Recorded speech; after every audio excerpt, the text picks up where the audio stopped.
గణేశాయ నమ, గాయత్రీదేవి నమ, మహాసరస్వతి నమ, మాతాపితృభ్యో నమ. ముందుగా ప్రేక్షక వీక్షణ భాషలందరికీ కూడా శ్రీ పరాభవనామ సంవత్సర ఉగాది శుభాకాంక్షలు. ఈ సంవత్సరం ద్వాదశ రాశుల వారికి కూడా సకలైశ్వర్య భోగభాగ్యాలు కలగాలి అని, సమస్త కోరికలు తెరవాలి అని, సకలగా శుభాలు జరగాలి అని మనస్ఫూర్తిగా అమ్మవారిని ప్రార్థన చేసుకుంటూ ఇప్పుడు మనం ద్వాదశ రాశుల వారికి కూడా ఈ ఉగాది తర్వాత ఏ రకంగా ఉండబోతుందో తెలుసుకునే ప్రయత్నం చేద్దాం. అయితే నేను ఉగాది ఫలితాలు, రాశి ఫలాలు చెప్పే ముందర ముఖ్యంగా ప్రేక్షకులకి చిన్న గమనికగా చెప్పదగింది ఏమిటంటే కనుక, ఈ ఉగాది ఫలితాల్లో ఆదాయ వ్యయాల గురించి, రాజపూజ్య అవమానాల గురించి చెబుతూ ఉన్నప్పుడు సమయంలో చాలామందికి అనేక రకాల అనుమానాలు వస్తుంటాయి. కాబట్టి వాటి గురించి ముందుగా చెప్పిన తర్వాత నేను ఫలితాలు చెప్పే ప్రయత్నం చేస్తాను, కాబట్టి శ్రద్ధగా వినండి. అయితే ఇందులో ఏంటంటే ముఖ్యంగా ఆదాయం 6, వ్యయం 12 అన్నాం అనుకోండి, చాలామంది ఏంటంటే భయపడిపోతూ ఉంటారు. ఏమంటే గురువుగారు, ₹6 సంపాదించి ₹12 ఖర్చు పెట్టేస్తామా, లేకపోతే ₹6 సంపాదించి ₹12 ఎలా ఖర్చు పెట్టగలవండి అని కొంతమందికి అనుమానం వస్తుంది. అంటే ₹6 సంపాదించిన మిగతా ఇంకొక ₹6 దాచుకున్నవి ఇవ్వచ్చు, లేకపోతే అప్పు తెచ్చైనా సరే ఖర్చు పెడతామని అర్థం. అంటే ₹12 ఖర్చు పెట్టేస్తావు సంపాదించి దానికన్నా, అది ఇల్లు కట్టడమో, వ్యాపారం పెట్టడమో, లేదా ఇంట్లో శుభకార్యాలు చేయడమో, ఇలాగేదో పెద్ద పెద్ద ఇన్వెస్ట్మెంట్ చేస్తారని అర్థం చేసుకోవాలి. అలాగే రాజపూజ్యం 4, అవమానం 8 అన్నాం అనుకోండి, గురువుగారు నలుగురేమో మెచ్చుకుంటారు, 8 మంది తిడతారని అని కాదు. అంటే దాని అర్థం తిట్టడం కాదు. అంటే ఒక నలుగురు మీరు ఎదుగుతుంటే సంతోషించే వాళ్ళు ఉంటే, 8 మీరు ఎదుగుతుంటే ఓరవలేని వారు, శత్రువులు లేదా నరదిష్టి నరఘోష ఎక్కువగా ఉంటుందని అర్థం చేసుకోవాలి.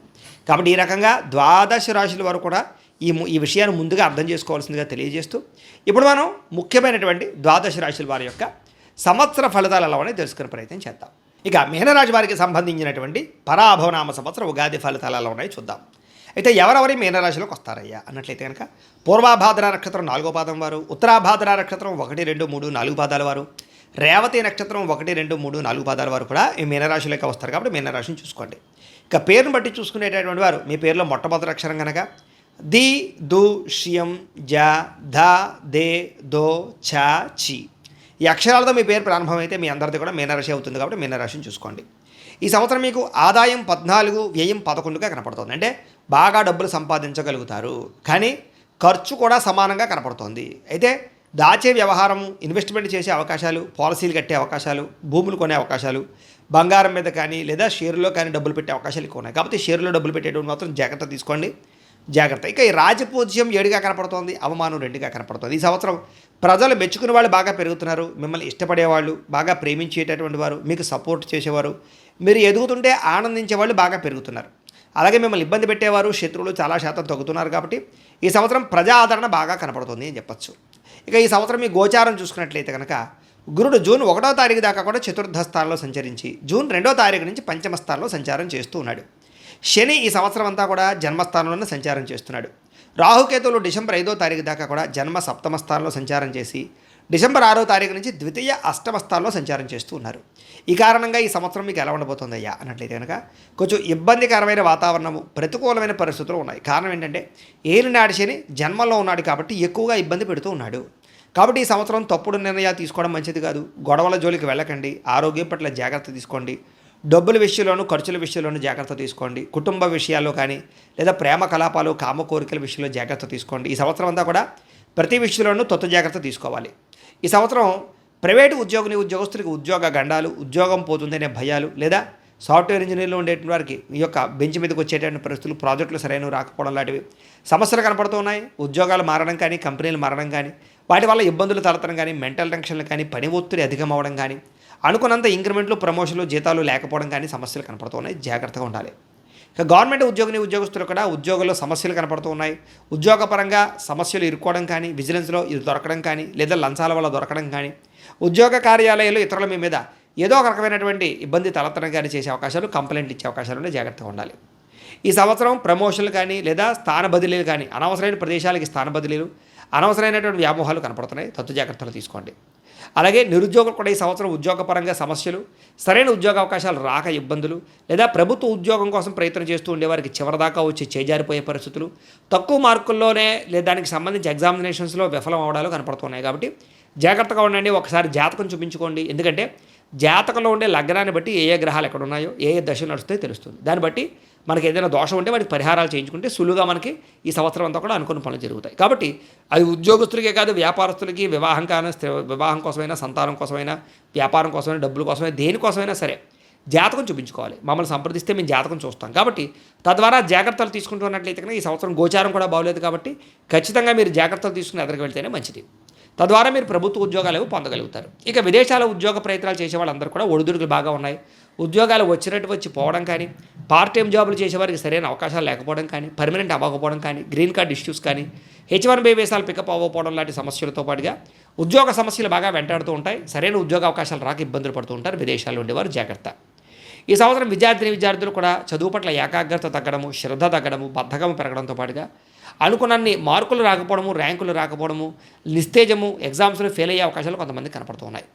ఈ సంవత్సరం బాగా చదవాలని తపన ఉన్న చెడు స్నేహితుల వల్ల కానీ, సెల్ ఫోన్ వ్యామోహాల వల్ల కానీ, లేదా టీవీలు సీరియళ్ళు చూడడం వల్ల కానీ ఇబ్బందులు కనపడుతున్నాయి. కాబట్టి టీవీల జోలికి లేదా ఫోన్లో గేమ్స్ జోలికి వెళ్ళకండి. చెడు స్నేహితులు దూరంగా ఉండండి. ఈ సంవత్సరం వ్యాపారస్తులందరూ కూడా వ్యాపారంలో ఒడిదుడుకులు బాగా ఉన్నాయి.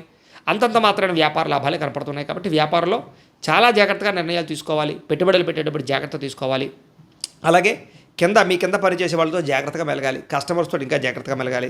భవిష్యత్తుని అంచనా వేసి వ్యాపారం చేయడం, సోషల్ మీడియాను ఉపయోగించుకోవడం చాలా ముఖ్యమైన సూచన. వ్యవసాయదారికి ఈ సంవత్సరం అంతంత మాత్రమైన పంట లాభాలే కనపడుతూ ఉన్నాయి. వ్యవసాయంలో స్వల్ప నష్టాలు కనపడుతున్నాయి. చీడ వల్ల, పురుగుల వల్ల, గిట్టుబాటు ధర రాక, వాతావరణం సమస్యల వల్ల కూడా వ్యవసాయాలు ఇబ్బందులు కనపడుతున్నాయి. కాబట్టి వాటి విషయంలో జాగ్రత్తలు తీసుకోండి. అలాగే మీరు పండించిన పంటను మీరే అమ్ముకోవడానికి ప్రయత్నం చేయండి. ఇక కళాకారులకి ఈ యొక్క సరైనటువంటి హిట్లు రాకపోవడంతో పాటుగా సరైన అవకాశాలు రాకపోవడము, ఇతర భాషల్లోకి వెళ్ళినా కూడా అక్కడ సరైన గుర్తింపు లేకపోవడం కనపడుతోంది. అలాగే సీరియల్లో నటించే వాళ్ళకి, అలాగే ఓటీటీ వెబ్ సిరీస్లో ఉండేటటువంటి వాళ్ళకి, వచ్చేటటువంటి వాళ్ళందరూ కూడా అంతంత మాత్రం గుర్తింపే కనపడుతోంది. అలాగే ముఖ్యంగా ఎవరైతే ఇన్స్టాగ్రామ్లోను, ఫేస్బుక్లోను లేదా ఈ యొక్క యూట్యూబ్లోను మీ కళను ప్రదర్శించి వీడియోలు పెట్టే వాళ్ళందరూ కూడా చేదు అనుభవాలు ఎదురయ్యే అవకాశాలు, కొంచెం ఇబ్బందులు కనపడుతున్నాయి. కాబట్టి కామెంట్స్ నెగిటివ్గా రావడం కానీ లేదా సమస్యలు ఎదుర్కోవడం కానీ కనపడుతుంది. కాబట్టి తత్వ జాగ్రత్తలు తీసుకోండి. కాపీరైట్ విషయాలు ఎక్కువ జాగ్రత్తలు తీసుకోండి. ఇక రాజకీయ నాయకులకి ప్రత్యర్థుల యొక్క బెడద బాగా కనపడుతుంది. అలాగే ఎలక్షన్స్లో పాల్గొనే వారికి తక్కువ మెజారిటీతోటి ఈ యొక్క పరాజయం పాలయ్యే అవకాశాలు ఉన్నాయి. మంచి అవకాశాలు లేదా మంచి నామినేటెడ్ పదవులు వచ్చి పోవడం కానీ, ప్రత్యర్థులు మిమ్మల్ని ఇబ్బంది పెట్టడం కానీ, రాజకీయపరమైనటువంటి కుళ్ళు కుతంత్రాలకు ఇరుక్కోవడం కానీ జరుగుతుంది. కాబట్టి తత్వ జాగ్రత్తలు తీసుకోండి.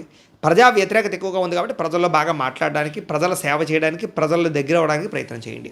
భార్యాభర్తల మధ్య అనుకోని వివాదాలు, మాట పట్టింపులు, తగాదాలు, కుటుంబ సమస్యలు పెరిగిపోతున్నాయి. జాగ్రత్తగా మాట్లాడుకోండి. గొడవలు తగ్గించుకోండి. ఒకరి మీద ఒకరు అనుమానాలు పెంచుకోకండి.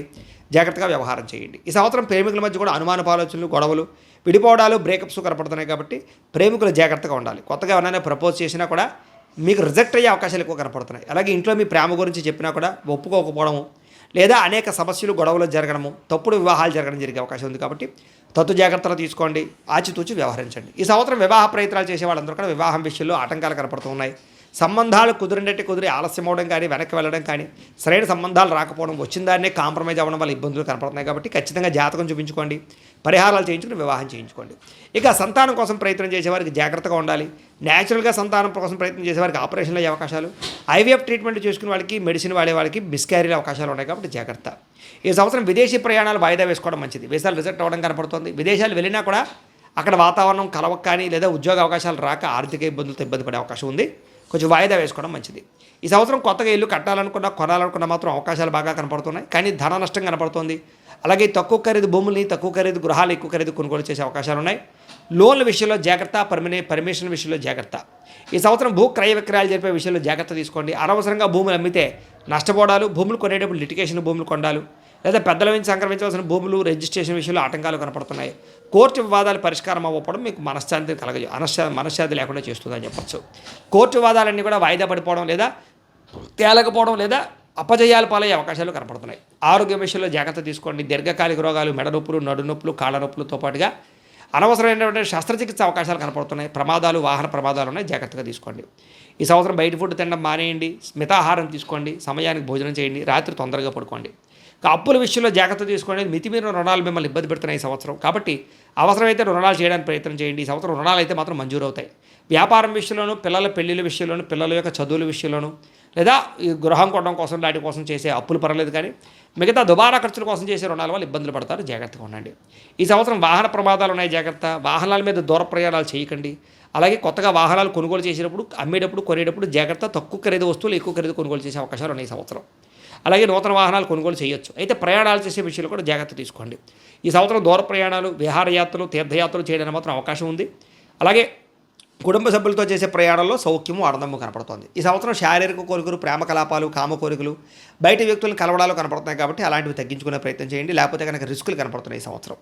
స్త్రీలకి అందం పట్ల ఆసక్తి బాగా పెరుగుతుంది. పరపురుష వ్యామోహం బాగా కనపడుతోంది. ఉద్యోగ వ్యవహారాల్లో బాగా ముందడుగు వేస్తారని చెప్పొచ్చు. కాబట్టి కుటుంబ కలహాలు, మానసిక అశాంతి, అనారోగ్య సమస్యలు, అలాగే కుటుంబంలో చిన్న చిన్న చికాకులు, భర్తతో సౌఖ్యం లేకపోవడము, పిల్లల వల్ల సమస్యలు కనపడుతున్నాయి కాబట్టి చాలా జాగ్రత్తగా ఉండాలి స్త్రీలు. ఈ సంవత్సరం మీకు అదృష్ట సంఖ్య 7గా కనపడుతోంది. కలిసొచ్చే వారాలు గురువారము, సోమవారము కలిసొస్తాయి. కలిసొచ్చేటటువంటి రంగు మీకు పసుపు రంగు, నీలం రంగు మీకు బాగా కలిసి వస్తుంది కాబట్టి వాటిని వినియోగించుకోండి. అయితే ఈ సంవత్సరం మీరు ఈ దోషాలన్నీ పోవడానికి చేసుకోవాల్సిన పరిహారాలు ఏంటంటే రాహుకి, కేతువుకి, గురుడికి, శనికి జపతర్పణ హోమాలు చేయించుకోవడము, గణపతి హోమము, లక్ష్మీ కుబేర హోమము, మేధా దక్షిణామూర్తి హోమము, నవగ్రహ హోమము చేయించుకున్నట్లయితే మీకు ఈ సంవత్సరం అంతా కూడా శుభప్రదంగా ఉంటుంది. అయితే ఈ జపాలు, ఈ హోమాలు చేయించుకోవాలని కుతూహలం మీకు ఉన్నట్లయితే కనుక మమ్మల్ని సంప్రదించినట్లయితే మా పీఠంలో ఉండే బ్రాహ్మణుల ద్వారా మీకు ఈ జపాలు, హోమాలు చేయించే ప్రయత్నం చేస్తాం. అలాగే మీరు ఇంట్లో చేసుకోవాల్సిన పరిహారాలు ఏమిటంటే కనుక ప్రతిరోజు ఇంట్లో ఒక 20 నిమిషాలైనా దేవుడికి పూజ చేసుకోండి, పారాయణ చేసుకోండి. అలాగే సప్త శనివారాల వ్రతం కానీ, సంకష్టహర చతుర్థి వ్రతం కానీ, 16 సోమవారాల వ్రతం కానీ, లేదా ప్రతి ఏకాదశి రోజు, ప్రతి పౌర్ణమి రోజు సత్యనారాయణ స్వామి వ్రతం కానీ చేసుకుంటూ ఉన్నట్లయితే కనుక మీకు ఈ సంవత్సరం గ్రహ దోషాలన్నీ తొలగి ఈ సంవత్సరం అంతా కూడా మీకు శుభప్రదంగా ఉంటుంది అని తెలియజేస్తూ, అయితే ప్రేక్షకులకి ముఖ్యంగా మనకి ఏమిటయ్యా అన్నట్లయితే కనుక ఇప్పటిదాకా మేము చెప్పినటువంటి ఈ ఫలితాలన్నీ కూడా గోచార ఫలితాలు. అంటే ఈ రాశిలో ఉండేటటువంటి కోటాను కోట్ల మంది అందరికీ వర్తిస్తాయి. కాబట్టి ఆ రకంగా వినే ప్రయత్నాన్ని చేయండి. ఒకవేళ మీ పర్సనల్ జాతకం అంటే మీకు ఒక్కరికి ఎలా ఉందో తెలుసుకోవాలి అన్నా, లేదా ఏదైనా సమస్యలతో ఇబ్బంది పడుతూ ఉన్నా దానికి మీ date of birth, time, place of birth, మీ పేరు మా వాట్సాప్ నెంబర్కి మెసేజ్ పెట్టినా, లేదా మాకు ఫోన్ చేసినా కూడా మీ జాతకం ఎలా ఉందో చూసి చెప్పే ప్రయత్నాన్ని చేస్తాము. లేదా ఏదైనా సమస్యలతో ఇబ్బంది పడుతూ ఉంటే కనుక వాడికి పరిహారాలు చెప్పడం కానీ, లేదా పరిహారాలని మా పీఠంలో ఉండే బ్రాహ్మణుల ద్వారా జపాలోని, మండపారాధనలని, అభిషేకాలు, తర్పణాలు, హోమాలు ఇవన్నీ కూడా చేయించే ప్రయత్నం చేస్తాం. లేదా మీరు స్వయంగా వచ్చి పాల్గొన్నా కూడా మీ చేత కార్యక్రమాలు కూడా నిర్వర్తింపజేసే ప్రయత్నం చేస్తాం. కాబట్టి చక్కగా ఈ సంవత్సరం అంతా కూడా మీకు సుభిక్షంగా ఉండడానికి చక్కగా ఈ జపాలు, హోమాలు చేయించుకున్నట్లయితే మీకు చాలా బాగుంటుందని ప్రత్యేకంగా తెలియజేస్తూ, అలాగే చాలా భవిష్యత్తులో మీకు ఇంకా అభివృద్ధిలో ఉండడానికి చక్కగా ప్రతిరోజు ఇంట్లో దేవతారాధన చేసుకోండి అని ప్రత్యేకంగా తెలియజేస్తూ, స్వస్తి ప్రజాభ్య పరిపాలయంతాం న్యాయేన మార్గేణ మయిం మయీషాః గోబ్రాహ్మణేభ్యः శుభమస్తు నిత్యం లోకాః సమస్తాః సుఖినో భవంతు. స్వస్తి.